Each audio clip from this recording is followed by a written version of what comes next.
तो भाइयों हमारा काम इतना पहुंच चुका है कि सारा ही कंप्लीट हो चुका है। और मैं बिस्मिल्लाह करके उस एसी की एमसी भी ऑन करता हूँ। बिस्मिल्लाह, हो गई ऑन।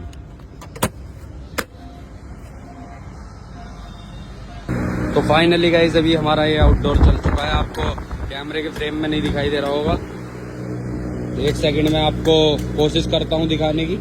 टेप खोलना, देखो, छोड़ो, कितनी तेज हवा है, देख रहे होगे आप।